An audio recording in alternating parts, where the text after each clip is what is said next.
Selamat pagi, Shalom. Bapak-Ibu berkasih dalam Tuhan, kita bersyukur kepada Tuhan sekaligus dalam suasana masih pandemi seperti ini, tetapi kesempatan beribadah di rumah masih tetap bisa kita laksanakan. Saya percaya dan setia Tuhan membawa segala akan memenuhi kita pada pagi hari. Mari kita masuk dalam doa. Kami bersyukur dan terima kasih Tuhan untuk segala anugerah pada pagi hari ini. Kami bersyukur untuk apa yang Tuhan sudah berbuat dalam kehidupan kami. Itu sebabnya tidak ada penghalang bagi kami untuk dapat memuji dan membesarkan nama Tuhan.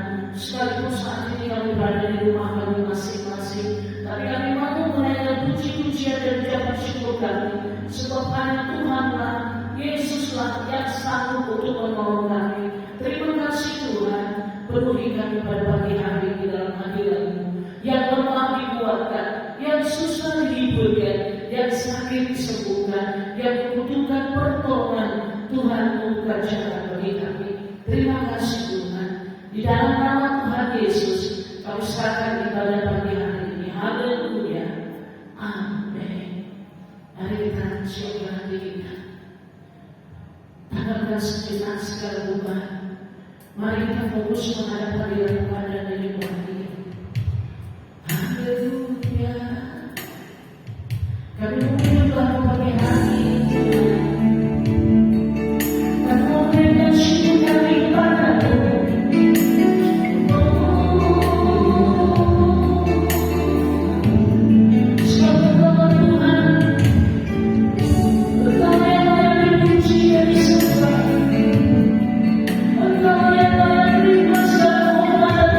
Yeah.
selalu melindungi kita. Amin. Marilah kita bertahan bagi Tuhan Yesus dan tidak mengatakan pujian kita. Satu hal yang ku minta kepada Tuhan, itu yang ku ingin, diam di rumah Tuhan seumur hidupku. Haleluya. Terima kasih. Haleluya.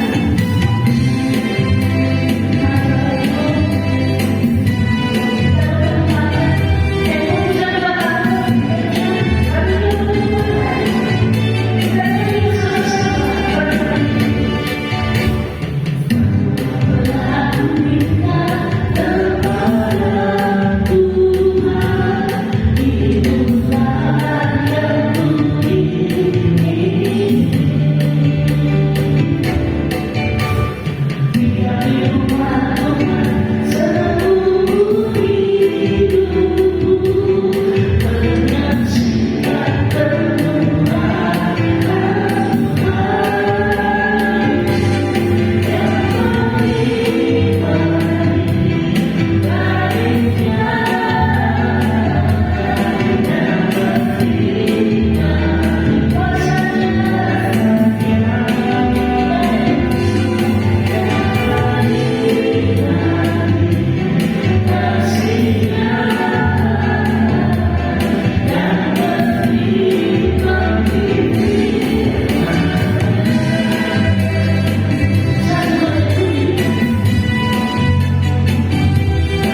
sungguh dan sangat baik. Dekat dengan Tuhan,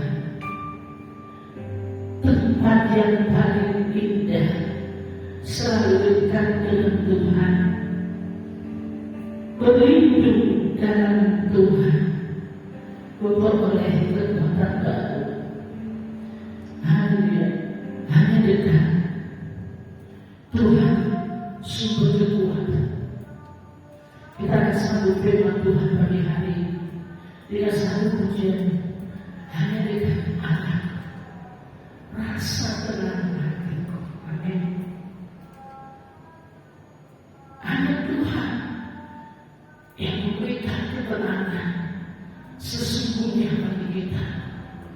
Tuhanlah yang menguasai seluruhnya, kehidupan dan kematian. Dialah yang menentukannya. Berdekatlah kepada Tuhan, maka engkau akan memperoleh keledaan. Berdekatlah kepada-Nya.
Biarkan Roh-Mu tinggal dalam kami.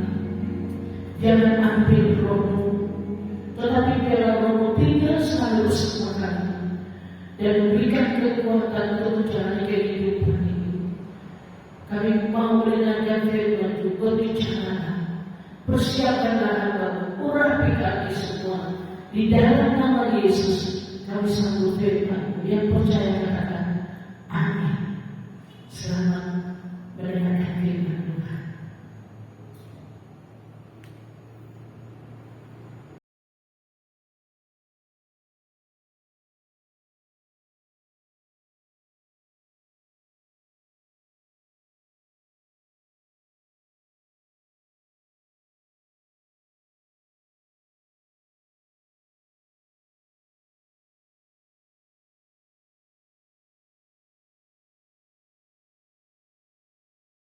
Shalom, selamat pagi, selamat kita berjumpa kembali di dalam kasih Tuhan. Damai sejahtera Tuhan Yesus Kristus yang melampaui segala akal, memelihara hati dan pikiran kita. Pagi hari ini kita akan ibadah secara online, kita beribadah di rumah kita masing-masing. Kenapa kita harus beribadah? Karena ibadah itu penting bagi kehidupan orang percaya. Seperti yang dikatakan oleh salah satu tokoh Alkitab yang bernama Yosua, yaitu seorang yang memimpin bangsa Israel masuk ke tanah perjanjian. Dia katakan, aku dan seisi keluargaku, kami akan beribadah kepada Tuhan. Haleluya, sekalipun kita tidak bertatap muka dengan saudara-saudara kita seiman, tetapi itu tidak akan mengurangi rasa syukur kita, karena kita masih diberi kesempatan oleh Tuhan bisa beribadah bersama-sama di hari Minggu ini. Bapak Ibu Saudaraku yang dikasihi oleh Tuhan, melihat perkembangan situasi akhir-akhir ini, tingginya angka kejahatan di tengah-tengah masyarakat kita. Para pelaku tindak kejahatan itu mempunyai bermacam-macam motif untuk bisa melakukan kejahatan kepada korban yang menjadi sasarannya.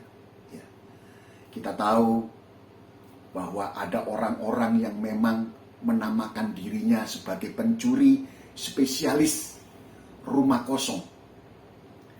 Ada orang-orang kelompok-kelompok tertentu yang menamakan dirinya sebagai pencuri dengan tindak kekerasan atau penipuan dengan kedok undian berhadiah dan lain sebagainya. Bapak Ibu Saudaraku yang dikasihi oleh Tuhan, seorang pencuri akan mencuri apa saja dari korbannya tanpa terlebih dahulu meminta persetujuan. Masih ingat akan iklan di salah satu televisi swasta, yaitu seorang yang menamakan dirinya Bang Nabi. Dia katakan bahwa kejahatan terjadi bukan saja ada niat pelaku, tapi karena ada kesempatan. Waspadalah, waspadalah. Bapak Ibu, tema firman Tuhan pada pagi hari ini adalah awas pencuri.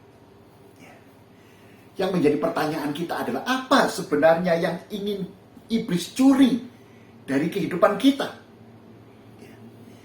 Iblis mencuri jika ada kesempatan. Iblis mencuri jika ada peluang. Hal-hal tertentu yang bisa dia ambil dari kehidupan kita. Bahkan iblis itu akan mencuri tatkala korbannya itu lengah. Dan iblis itu akan mencuri tatkala korbannya itu kurang waspada.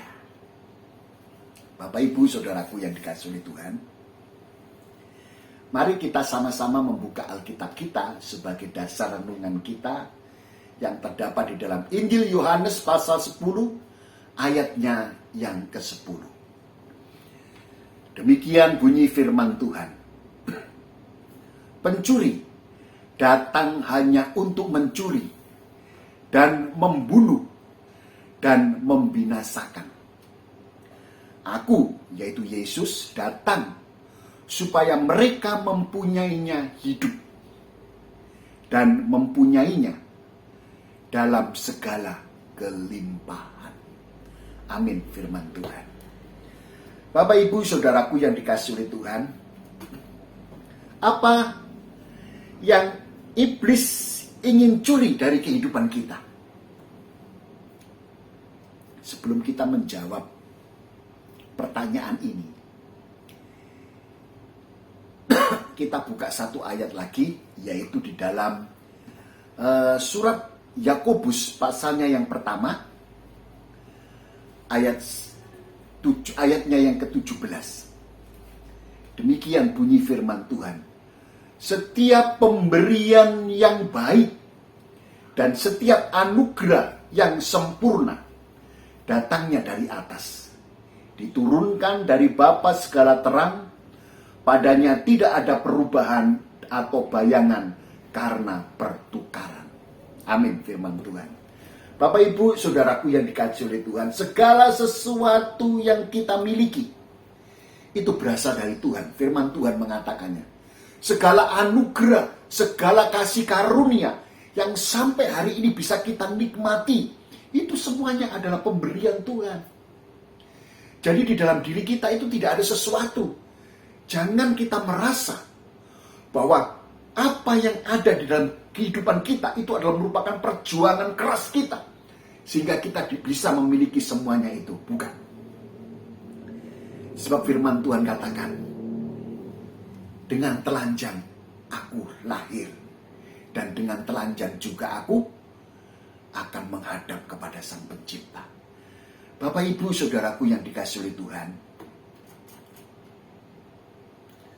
hal-hal yang baik yang Tuhan berikan kepada kita, itu dikaruniakannya kepada kita begitu limpahnya. Dan itulah yang harus kita jaga. Dan yang itulah juga yang akan iblis curi dari kehidupan kita, yang akan iblis ambil dari kehidupan kita. Hal-hal yang baik, hal-hal yang dikaruniakan Tuhan itu apa saja? Contoh, ya, sukacita. Ya, itu berasal dari Tuhan, Bapak Ibu. Ya, sukacita lah yang membuat kita bisa ada gelak tawa, humor, kelakar, sehingga di dalam satu rumah tangga itu terjadi satu sukacita karena ya ada sesuatu yang memang Tuhan berikan kepada keluarga tersebut, sehingga keluarga tersebut bisa menikmati sukacita. Ada itu yang namanya kebahagiaan, itu juga berasal dari Tuhan. Kesenangan, damai sejahtera, itu semuanya berasal dari Tuhan dan diberikan secara limpah kepada kita.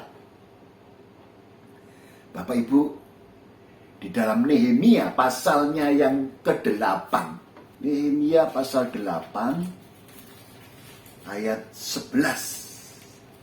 Demikianlah bunyi firman Tuhan. Jangan kamu bersusah hati, sebab sukacita karena Tuhan itulah perlindunganmu. Iblis tahu, tatkala manusia mengalami kesedihan, putus asa, tidak ada damai di dalam kehidupannya, maka sesungguhnya manusia itu kehilangan kekuatannya. Bapak, Ibu, Saudaraku yang dikasihi oleh Tuhan, masih banyak lagi daftar yang bisa kita isikan, yaitu dari karunia anugerah yang Tuhan berikan kepada kita. Contohnya yaitu tentang berkat-berkat Tuhan, kesehatan dan lain sebagainya. Itu semuanya yang akan iblis curi dari kehidupan kita. Dan yang paling utama, yang ingin sekali iblis curi dari kehidupan orang-orang percaya itu adalah persekutuan pribadi kita dengan Tuhan. Iblis tahu bahwa persekutuan kita dengan Tuhan adalah sumber kekuatan kita untuk supaya kita tetap berharap, percaya, sepenuhnya kita pasrah kepada Tuhan karena kita tahu Tuhan tidak akan pernah meninggalkan kita. Bapak, Ibu, Saudaraku yang dikasihi oleh Tuhan, ada sebagian golongan masyarakat kita tidak percaya bahwa COVID-19 adalah merupakan sebuah pandemi. Artinya wabah penyakit yang menyebar di wilayah luas seperti benua atau bahkan seluruh dunia. Sebagian besar orang juga masih percaya bahwa pandemi ini adalah merupakan konspirasi. Artinya suatu kekomplotan atau persekongkolan untuk membuat rencana besar. Bapak Ibu, sekalipun ada orang percaya bahwa ini adalah merupakan pandemi, atau orang percaya bahwa ini adalah konspirasi, bagi saya, dua hal ini, dibalik dua peristiwa ini, dua pengakuan ini, ada aktor besar,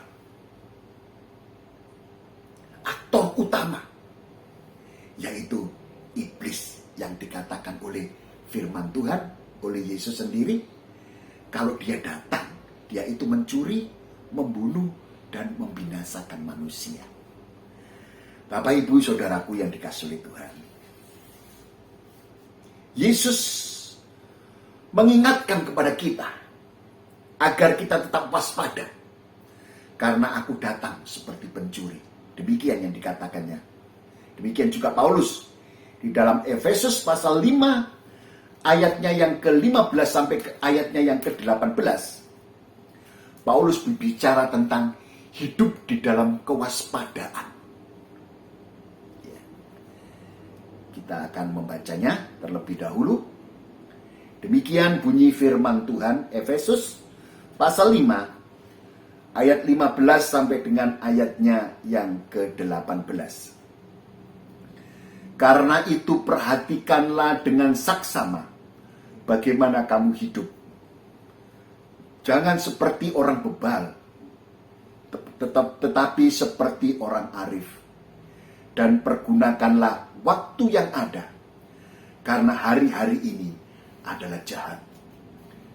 Sebab itu janganlah kamu bodoh, tetapi usahakanlah supaya kamu mengerti kehendak Tuhan. Dan janganlah kamu mabuk oleh anggur, karena anggur menimbulkan hawa nafsu. Tetapi hendaklah kamu penuh dengan roh. Amin firman Tuhan. Bapak, Ibu, Saudaraku yang dikasihi Tuhan, iblis datang untuk mencuri. Mencuri apa? Hal yang utama, yaitu persekutuan pribadi kita dengan Tuhan.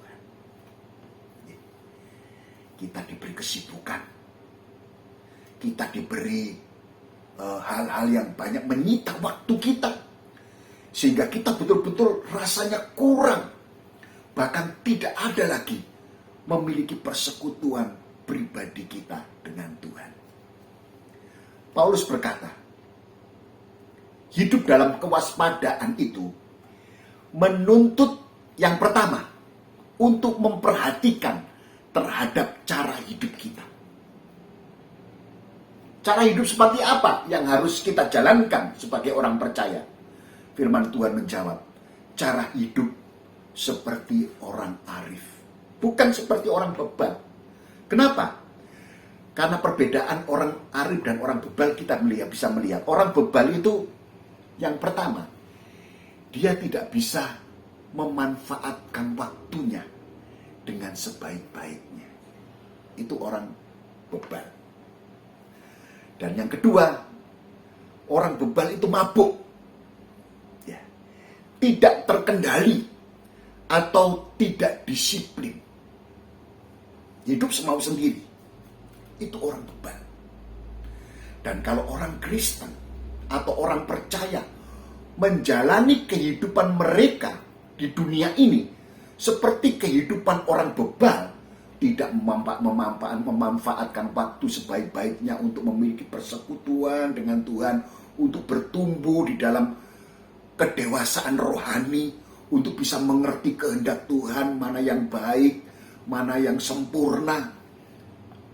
Atau hidupnya tidak disiplin, tidak terkendali. Maka segala sesuatu yang Tuhan sudah karuniakan di dalam kehidupannya, itu akan diambil semuanya oleh iblis. Dan dia akan mengalami satu kemiskinan. Baik miskin secara jasmani, demikian juga miskin secara rohani. Sementara orang arif itu adalah seorang yang bisa memanfaatkan waktu dengan sebaik-baiknya. Ada waktu untuk memuji Tuhan, ada waktu untuk beribadah, ada waktu untuk merenungkan firman Tuhan, membaca firman Tuhan, dan melakukan kebenaran firman Tuhan. Ada waktu untuk membangun persekutuan pribadi dengan Tuhan, memuji Tuhan, menyembah Tuhan, berdoa pada Tuhan. Orang arif itu sadar bahwa masa kini adalah jahat, sehingga dia tidak melibatkan atau terlibat di dalam kejahatan-kejahatan, yaitu seperti situasi dunia pada akhir-akhir ini. Seorang arif itu tidak mabuk, tetapi hidupnya itu terkendali, hidupnya itu disiplin. Dia tahu kapan beribadah, dia tahu kapan itu bekerja, dia tahu kapan itu makan dan minum, dia tahu kapan itu hidup untuk keluarga, dan lain sebagainya. Dan yang keempat, orang arif itu hidupnya penuh dengan Roh Kudus. Itulah Bapak Ibu Saudaraku yang dikasihi oleh Tuhan, melalui renungan firman Tuhan pagi hari ini. Pandemi COVID itu bukan suatu hal yang kebetulan. Tetapi di balik aktor di balik peristiwa ini ada iblis. Iblis yang sedang mau mencuri, yaitu sukacita kita, kebahagiaan kita, kesenangan kita, damai sejahtera kita. Kenapa? Karena pandemi ini bisa mengancam kehidupan kelangsungan hidup kita di muka bumi ini. Ya. Bapak Ibu Saudaraku yang dikasihi oleh Tuhan, melalui renungan firman Tuhan pagi hari ini, ya, kita percaya Yesus mengatakan sendiri, "Aku datang supaya mereka hidup dan mempunyainya di dalam segala kelimpahan." Di tengah-tengah pandemi COVID akhir-akhir ini, jangan kita sebagai orang percaya kita kehilangan semua berkat-berkat Tuhan yang sudah Tuhan berikan kepada kita. Tapi justru sebaliknya, mari kita bangun kembali, merestorasi, yaitu hal-hal yang sudah Tuhan berikan kepada kita. Bagaimana kita bisa memanajemen atau mengelola waktu kita dengan sebaik-baiknya. Waktu yang berkualitas, yaitu waktu untuk bersekutu secara pribadi kita dengan Tuhan. Jangan sampai karena ketakutan kita nggak bisa beribadah. Jangan sampai karena ketakutan kita sudah nggak bisa membaca firman. Jangan sampai karena ketakutan kita nggak memiliki persekutuan pribadi kita dengan Tuhan. Bapak Ibu Saudaraku yang dikasihi oleh Tuhan, mari kita bangun persekutuan pribadi kita semakin erat dengan Tuhan, sehingga kita sekalipun harus, seperti firman Tuhan katakan, melalui lembah air mata, penyertaan Tuhan masih dapat kita rasakan. Kita masih bisa melihat tangan Tuhan yang perkasa memegang kita, memimpin kita, membimbing kita hari lepas hari, melewati situasi yang sulit, genting, dan menegangkan. Tetapi itu tidak akan pernah membahayakan kita. Karena firman Tuhan sendiri mengatakan, aku datang supaya mereka hidup dan memperolehnya di dalam segala kelimpahan. Oh, amin firman Tuhan. Kita bersyukur karena pagi hari ini kita masih bisa mendengarkan firman Tuhan. Mari kita memiliki satu komitmen yang baru untuk benar-benar dengan segala macam cara, bahkan dengan segala macam hal, mari kita pertama kali menyisihkan waktu yang berkualitas untuk membangun hubungan pribadi kita dengan Tuhan. Niscaya berkat-berkat Tuhan yang Tuhan sudah nyatakan di dalam kehidupan kita itu akan semakin Tuhan limpahkan di dalam hidup ini. Sehingga kita sebagai umat ketebusannya, kita tidak kurang sukacita, tidak kurang bahagia, tidak kurang damai sejahtera, kesenangan, dan lain sebagainya. Ya, bahkan kita bisa menikmati indahnya persekutuan pribadi kita dengan Tuhan. Puji nama Tuhan. Mari kita sama-sama berdoa. Ya, Bapak Ibu berdoa bersama-sama dengan anggota keluarga. Dan saya juga akan berdoa untuk Bapak Ibu semuanya. Kami bersyukur dan terima kasih Tuhan, karena pagi hari ini Tuhan masih memberi kesempatan kami untuk bersekutu bersama-sama, beribadah, sekalipun kami ada di rumah kami masing-masing. Tetapi Tuhan tidak terbatas. Engkau ada di mana-mana, sebab Engkau adalah roh adanya. Terima kasih Engkau melihat seluruh jemaat-Mu yang dengan penuh kerinduan untuk bisa beribadah di rumah Tuhan. Tolonglah Tuhan, kami berdoa bersama-sama dengan seluruh umat-Mu, mendesak Tuhan untuk benar-benar Tuhan melalukan, Tuhan mengambil, yaitu virus COVID ini dari negara kami di dalam nama Tuhan Yesus Kristus. Kuasa-Mu Tuhan yang tidak terbatas bekerja. Mohon belas kasihan-Mu Tuhan untuk bangsa dan negara kami, sehingga bangsa dan negara kami benar-benar Tuhan bisa terlepas dari situasi yang menegangkan ini. Terima kasih Tuhan, kami bersyukur karena Tuhan memberi kesempatan kami untuk menguduskan hari Sabat. Biarlah berkat Sabat itu turun atas kami. Tubuh jiwa roh kami disegarkan dan diberi kekuatan yang baru oleh Tuhan untuk menghadapi kehidupan seminggu ke depan ini. Hamba-Mu berdoa, kiranya Tuhan memberkati kami, tampil sebagai pembela yang membela, melindungi, menyertai, memimpin, bahkan memberkati seluruh umat-Mu. Apa yang kami kerjakan, usahakan, rencanakan, Tuhan menjadikannya berhasil. Tuhan memberkati dengan berkat Abraham, berkat Ishak, berkat Yakub, berkat Israel, berkat kehidupan di rumah kami ada makanan, minuman, ada damai sejahtera, hadirat Tuhan, suasana surga yang dapat kami rasakan.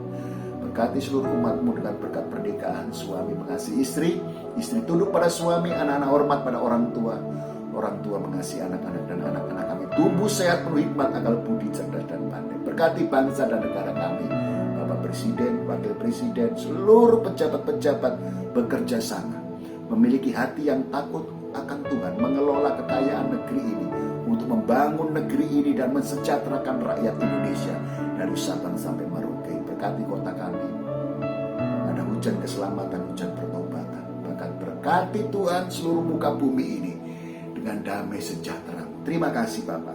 Kami bersyukur dalam berkat nama Tuhan Yesus Kristus. Mari kita angkat kedua tangan kita. Damai sejahtera Tuhan Yesus Kristus yang melampaui segala akal memelihara hati dan pikiranmu. Mulai hari ini sampai Maranatha, Tuhan datang kembali. Haleluya. Amin. Terima kasih. Tuhan memberkati. Selamat beraktivitas, selamat hari Minggu. Sampai bertemu minggu ke depan. Haleluya.